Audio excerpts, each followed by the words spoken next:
What is it like to make a game? I'm not talking about how to code or draw, but how does it feel to make a game? I had an idea a few months ago for a brick breaker game with platformer controls.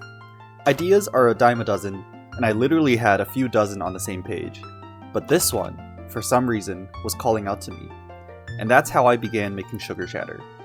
I had so many ideas for the game that I almost couldn't keep track of all of them. This first ideation part of game development, it's pure bliss.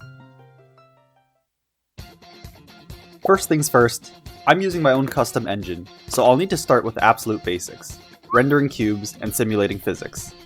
I'm reusing a lot of code from my previous game, so this came together pretty quickly, and I had a really basic prototype within a day or two. Meanwhile, I was formalizing a lot of ideas in my head, specifically on the art side. So many characters that I wanted to bring to life, such an expansive world that I wanted to create. Drawing all the concepts is a lot of hard work, but I'm having a lot of fun with it. Shortly after, I started translating some of my concepts into the game. As soon as I had 2 playable characters, I cooked up a janky character select menu, and had my friends try it out as soon as possible. The gameplay was rough, but everyone was having fun, which pushed me to continue on with this project. Seeing other people enjoy the game you make, I'd say that's a pretty peak feeling. With that validation in mind, now I'm off to the races building out the rest of the game. More characters, more levels, a world map, a campaign mode, upgrade systems, all of it came rushing in. I was in a flow state, and everything was going smoothly. Until... I've never written dialogue for a game before. I stared at a blank canvas, afraid to put my pen to the paper. I would write the first sentence, read it over, then delete it because of some made-up reason. It sounded unnatural, it has no character, it's too cringe. This was the first major roadblock for the project, and I couldn't help but procrastinate.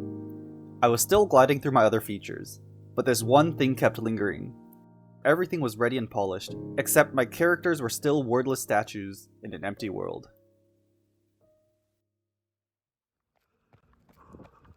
I'm a runner. Specifically, I like to run long distances. When I start a run, I'm filled with excitement. My legs feel great, and I breeze through the first few kilometers. At a certain point, no matter how well I pace myself, my legs start to feel heavy, breathing is hard, and there's a pain in my whole body telling me to stop. To be a better runner, I have to keep running even when it gets hard. To write better stories, I must start with my first, no matter how bad it may be.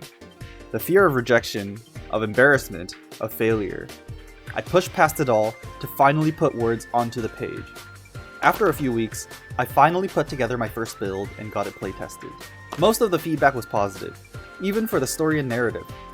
Now that I'm past the hump, it's just a matter of polishing up the demo release, putting together menus, cleaning up sprites and UI, adding visual effects, sound effects, and fixing up whatever remaining bugs there are.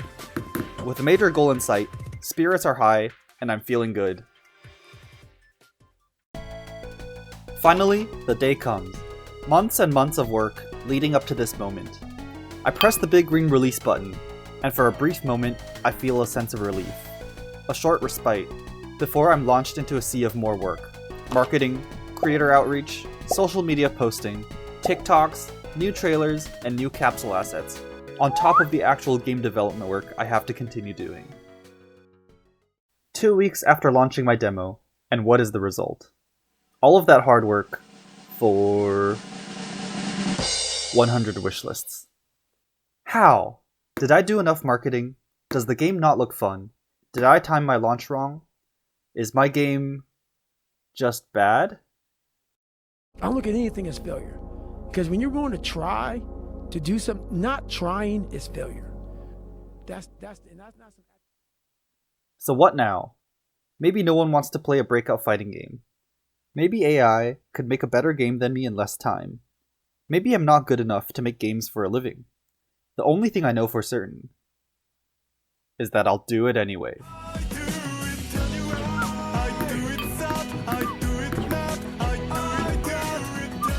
If you want to support my journey, please consider wishlisting Sugar Shatter on Steam, trying out the demo, or even leaving a review if you liked it. Steam Next Fest is coming up, so I've got my work cut out for me.